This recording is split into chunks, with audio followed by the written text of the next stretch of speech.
Stupid. Welcome to the Brown Bag Business Chat. This week we have Tess Wittler joining us again for Tess Wittler Content Marketing. Tess, tell us a little bit about what you do and who you do it for. Hey Heather, thanks for having me. I am a content marketer and I specialize in helping businesses tell their stories through content. So what that looks like is it can be through case studies or white papers, newsletters, blog articles, social media, all of those things that help tell their story and help illustrate what differentiates them from their competition. And who I do it for, mostly contractors, so both residential and commercial contractors, especially contractors like painters, landscapers, roofers, those types of things, is kind of where I've fallen into as far as content marketing is concerned. And when we talk about content marketing, that's a really big term that I think a lot of people have heard, but maybe they don't really know what it means. So can you break down and just tell us from your viewpoint, what is content marketing? Sure, that is a huge term, actually. So content marketing is basically any information that you are sharing with your audience. So for instance, this Google Hangout, this chat is content marketing. It's video, podcasts, written, whether it's online or whether it's in print, that's all content. Your brochures, your white papers, your newsletters, blog articles, your tweets on Twitter and your pins on Pinterest, all of that stuff is content marketing. And really the big thing is to try to find what is the ideal content for a specific client. Your website is also huge content. It's just full of information for your audience. So all of those things go into making the big broad term of content marketing. And why is it that it's such a well-known term? What makes it so important or so beneficial that everybody kind of has heard of it? There's a million different service providers out there offering help with content marketing. What makes it such a big thing in terms of a portion of your marketing mix? Sure. So, back, maybe even 10 years ago, we had this thing called push marketing, so and interruptive marketing. So that was the traditional marketing that most of us grew up with. So you had TV advertisements, radio advertisements, billboards, newspapers, magazines, all of those things went into your marketing mix. And as technology changed and as our lifestyle changed, marketing had to as well. So instead of listening to radio, we now have satellite radio or Spotify radio or something like that, where there's not as many advertising opportunities. With television, you have, besides cable, you have, Netflix, and you have Dish and DirecTV, and you have homes that only do Amazon Prime. You have all kinds of different things happening with traditional advertising. And so what makes content marketing so interesting is that the goal of content marketing should be to make sure that you're being helpful, useful, educational for your audience. So instead of pushing people towards, and interrupting their lives, you actually want to pull people in to read or to view whatever it is that you have and be helpful in those messages, as opposed to just being intrusive. And before we get too much further, I want to remind everyone we do have the Q&A open, so you should be able to ask questions right here on the Google Hangout. If you're just kind of got us on in the background and you're not actively in this window, you can also follow along on Twitter and send us questions or feedback with the hashtag BBBchat. So we'll be watching that. We'll be watching the Q&A. So as you have questions, please send those in so we can be sure and talk about those as well beyond just what I want to talk about. So going back to kind of what is content marketing, why do we want to do it? And you gave a few examples of some types of content marketing, but can we talk a little bit about some stories just to really help paint the picture of what it is and what it can do for a business. Can you give us some stories maybe of where you've seen content marketing be really successful, especially for a smaller business? You know, I'm not as concerned with people who have whole teams to manage it for them, but for smaller businesses, where have you seen this really make a difference in their business, really help them generate more leads or do something impactful? Sure. So, like Heather and I were talking about, content marketing is this huge, general term for so many different things. And I'll give an example of a remodeler up in the Toronto area that's one of my clients, who 2 years ago he decided to invest in heavily on content marketing. He started with his website, and he redid his website to make it more attractive, to have more good information on there. And then once he had his website, which is the hub of everything that you do online, ready to go, then he worked on his blog and his email newsletter. And with regards to his blog, the reason why he wanted to do that is because he wanted to continually and regularly publish new information onto his website. And that's great for SEO purposes, which I know you went over a couple weeks ago with Pam. And it also is great for sharing on social media as well, to be able to push out some fresh, valuable content and then attract those people to come back to their blog to read it a little bit further. So, and then when I came into the mix, he wanted to start an email newsletter campaign because he had only about 150 or 200 past clients and prospects, very small business, but he wasn't keeping in touch with them on a regular basis. So we developed a strategy where every other month we did an email newsletter, and primarily the bulk of the newsletter was on a project that he had just completed, so a kitchen reno or a bathroom renovation. Sometimes he talks about what is design build. And so we've written on different topics. And what that does is he pushes out that newsletter, and he's gotten immediate response from customers who were thinking about a project that he didn't even realize they were thinking about a project, and they contacted them and they said, hey, we want to talk to you about doing our bathroom remodel project, or we want to add in Toronto, most everything's on one story, so they want to add a second story, or they want to refinish their basement.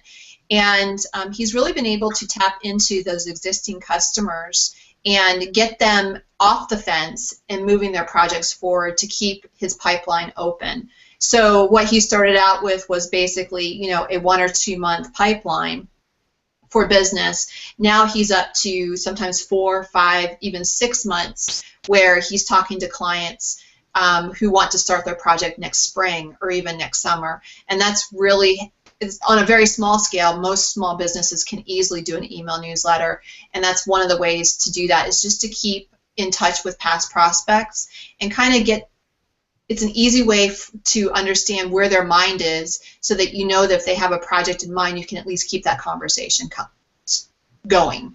Right. And talking about email, when you say that it's easy for a small business to do it, I kind of internally flinch, because I picture all of the things that you and I have both seen clients do that are not so great or not so intelligent. So what are some quick things before we move off of email marketing that you can tell people about what to do, what not to do, kind of the quick, bulleted list of how to successfully manage an email newsletter campaign without looking like a horrible person? Okay. So there's a lot of great services out there. The number one not to do thing is to generate your email through your Outlook or your Yahoo or your Gmail accounts. You can't send something directly to a massive list through those accounts. You're going to get flagged as spam. So you need to go to MailChimp. I love MailChimp because it's free to start out. Constant Contact, iContact. There's a lot of really low-cost services out there. The second thing you need to do is you can't just automatically enroll people into your email newsletter campaign. That's also spam. You need to ask their permission, And one of the ways you can do that is if they've already given you their email address and you've already communicated them with email, that's a way of asking permission, so you can add them to your list. And I won't get into a lot of issues, but you can't just automatically just take people from your Google account or your Outlook account and just export them and then import them into MailChimp, for instance. There's a lot of steps you need to do in the meantime. But I think with going back to content marketing, probably the biggest thing that we need to keep in mind is you just need to commit to do it on a regular basis, and don't make it this massive thing. Start small and work your way up. You know, you don't need to have a newsletter that has 10 articles. You can start with just one article and a real nice warm welcome message. For my clients, the formula that I use with almost all of my clients is we have a welcome message, which is just a friendly hello, maybe some personal things that are happening if they've been working with a charity, or if there's something that's happening locally. We incorporate that into that opening welcome message. And then we have our project spotlight, which is where we talk about a project, the challenges, and then how happy the homeowner was upon completion.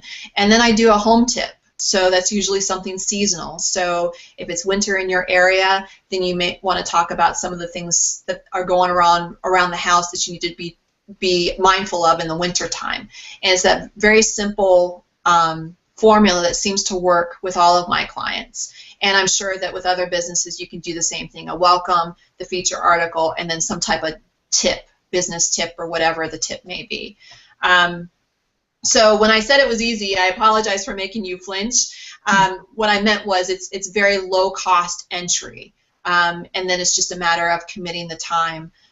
Some people or some businesses want to do it on a weekly basis or on a bi-weekly basis, and I always say think long term. Start out maybe doing it once a month or once every 2 months, and then if you can handle that, then increase your frequency to see how your audience reacts. But you know, don't go jumping in there all at once and think that you can do all of these things at once, because it does take some time and it does take a little bit of learning curve till you get it right as well. And I want to ask a couple of follow-up questions to that based on two things you said. So first of all, the frequency. How do you know that you're sending at the right frequency for your audience, though? So let's say I can handle sending an email every week. Is it always appropriate to do that? It really depends upon the industry. And for instance, if you're an entrepreneur like me, my audience can handle getting emails a little bit more often. And then if you're a contractor or a manufacturer, it might be a little bit less often. So that's one thing. But I think, honestly, you have to go into your analytics of the program that you're using, MailChimp or Constant Contact or one of those, Aweber, and you have to just look to see what the pushback is. If your open rate is dropping significantly and people are unsubscribing, they're telling you that something isn't quite right. Either your information isn't helpful or you're contacting them too frequently. The other thing that I always like to recommend is just ask your audience how often they want to receive. You know, after you get established a little bit, ask them, you know, would you prefer, and do a quick survey, would you prefer it monthly, bi-weekly, weekly? And they'll tell you. In the instance of the contractor from Toronto that I just mentioned, that was one of his big concerns, is his list was actually emailing him and saying, we haven't heard from you in a while, how often do you publish this? So he actually told them how often they published, and now reminds them in every single newsletter that this newsletter is published every other month. So that way people, that's a good sign when people are looking forward to it and saying, you know, we want to hear from you more often. So it's really doing a lot of research with your analytics a little bit, and then just the gut check, asking maybe someone like myself or you or someone else in their same industry how often they publish, and starting there and then tweaking it to what your audience seems to be telling you. That definitely is a good way to start with that. And I think Another thing that I would add into that, especially for people kind of outside of that contractor niche, is look at your audience's buying cycles. You know, how often are they purchasing and how often are they using your product or service?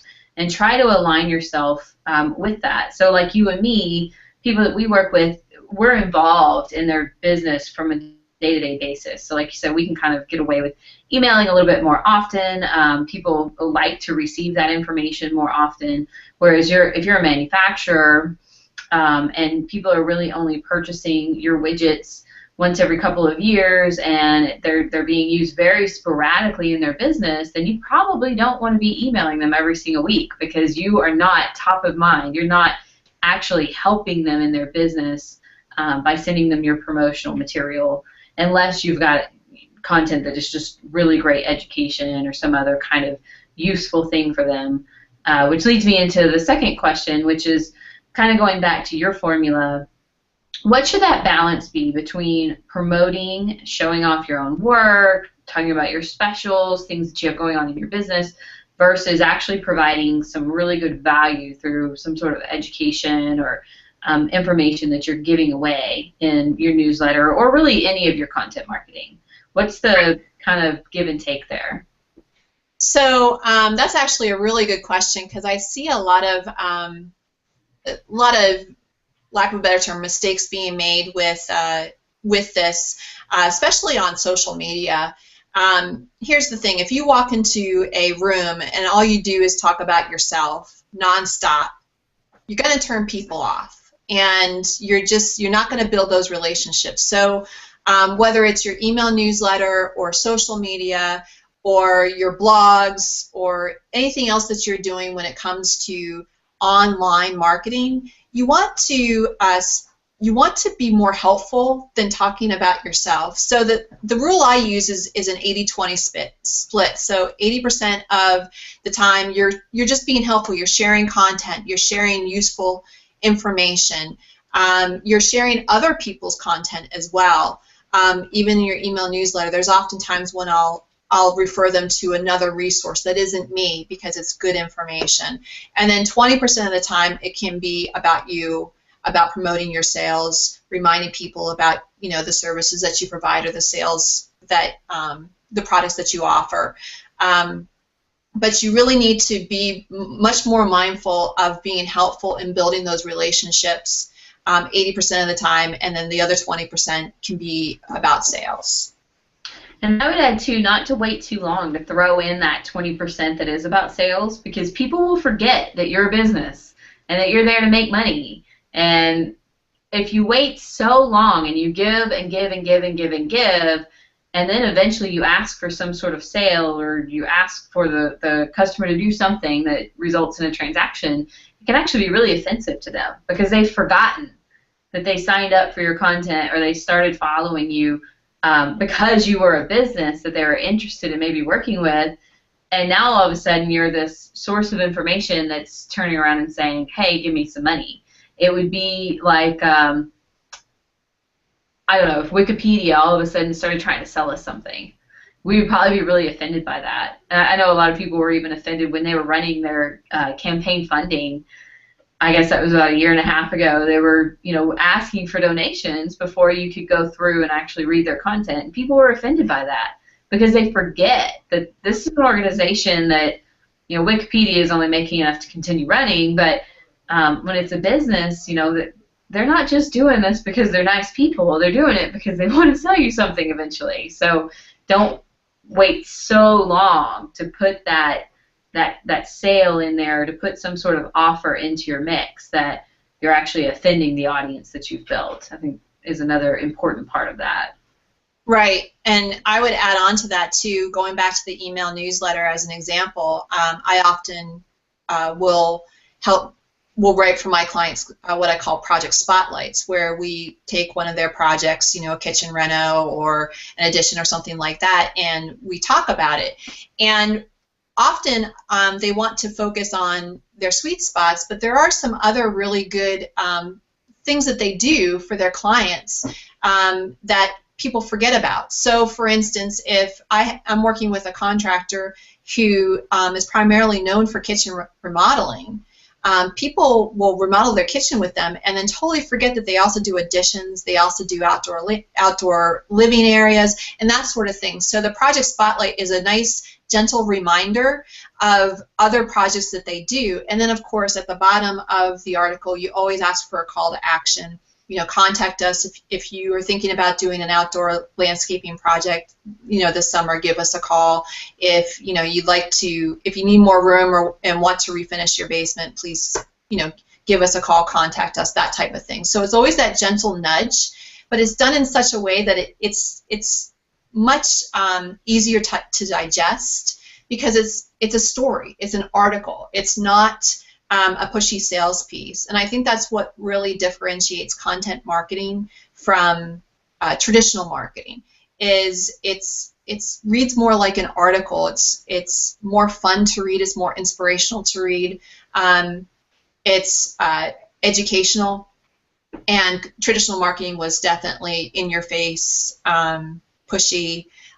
Call now. In the next 10 minutes, you'll get something for free type of thing. So I think that would be another, just to add on to what we were talking about with that gentle nudge of showcasing what you can do in that 20% without actually it being so offensive as it was years ago. There's an episode of Mad Men that I just rewatched recently where I can't remember what the title of it is, but it's just after they've merged with the other marketing agency, and somebody brings in this doctor that basically gets them all really messed up on some kind of drugs, and they're all crazy, running around trying to come up with this pitch for Chevy. And Dawn has this breakthrough moment of, what if instead of breaking up the entertainment with ads, the ads actually become the entertainment? Mm-hmm. People actually want to participate in and watch the ad, which is really essentially describing what content marketing is. We're creating content that's so good and valuable or interesting that people want to consume it, even though it's a form of marketing. Absolutely. Perfect example. So with the time we have left, let's talk a little bit. I think hopefully people get a really good understanding now of what it is and how you can do it. And we've certainly got some more resources on our site, and I'm sure Tess does as well, for the blogging and social media side of it. We talked really heavily on email marketing. But how can a small business, somebody that doesn't have someone who's dedicated to doing content marketing, how can they approach this in a reasonable way that's actually going to be sustainable in their business? So I think the first thing they need to do is they need to really take a look at their business and figure out what's working and what can be improved. Often, and you probably have this as well with your clients, especially with a small client, the first thing that they're doing is they're not tapping into what's often referred to as low-hanging fruit.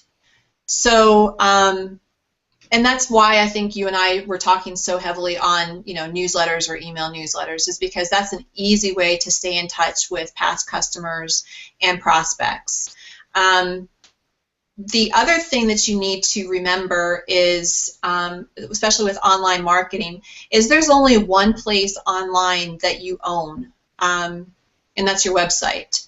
So you wouldn't build a home on a lot that you rent. So you don't want to build your entire online marketing presence on one of the social media platforms like Facebook or Pinterest or wherever it might be, because those things can change. So you want to really focus on your website as the hub of your online marketing and really look at it. Does it have the right pages? Is it formatted the right way? Does it express your story the way that you want it to? Websites 15 years ago were meant to, they were stood up and they were put up there and they went to work for your business, but that's not the case anymore. So you want to, constantly be looking at your website and seeing where you can tweak it, add to it, and that's why blogging is so effective. So the first thing I would look at is your website, because that is the only online real estate that you actually own.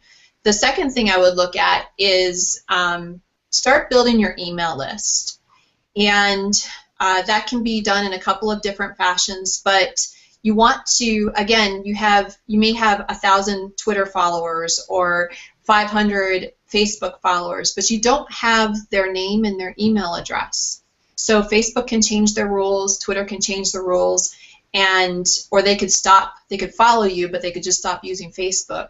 So you want to build that email list. That's really gold, and start collecting those people. And then once you're building that list, the third thing that I would do is develop a strategy for staying in touch with them on a regular basis, which is what we were talking about, the email newsletter. Perfect. Those would be the three. Yeah, those would be the three things that I would really I work through with all of my clients: is how's your website, where's your list, and then once we have those two things established, okay, so let's continue to stay in touch with that list. Right, and then obviously to actually get into the nitty-gritty of doing it well, there's a ton of resources out there. So what are some great resources that people can go to really learn how to do this correctly, kind of get more of a handheld approach to it? If they can't afford, a consultant at this point, how can they self-educate and at least approach it in the right way? Well, I hope my blog has a lot of really good information. Yeah. So, if you have the desire to build that yourself, obviously, I consult, Heather, you consult as well, and we can get someone on the right track, I would say, fairly quickly. Some of the other resources, if I don't want to self-promote myself, some of the other resources that I use on a regular basis, to be honest, is like Social Media Examiner to help build your list. If you're in the contracting world, I use Blogging Painters. And there's all kinds of forums out there as well. Does that kind of answer your question? Yeah, it does. And I'll say Tess's website does have a lot of great content, and it's just tesswittler.com. There's no problem with you promoting that on here. Some of the other resources I know that I used, especially getting started, and some of these you have to really dig kind of far back because their content has changed a bit, but Copyblogger is definitely a great resource. They've got some amazing ebooks that are really just kind of walk you through step by step the process and what you need to do and help you set up goals and things like that. And all of their content is available for free, or at least all the content you would need to get started.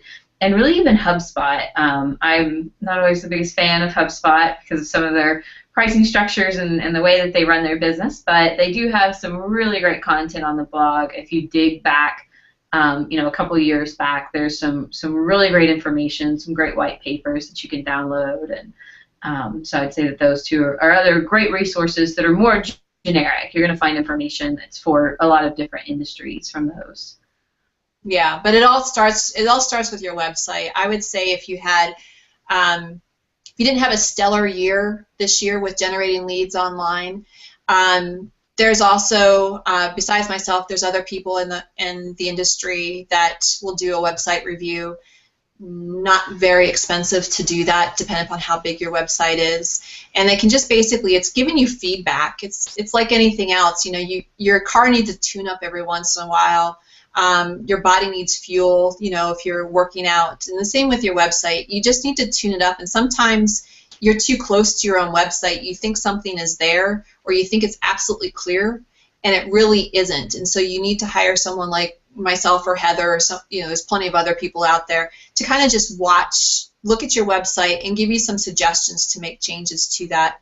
And then from there, everything else really starts working much easier, and you do start generating more leads, and you start attracting the right people too.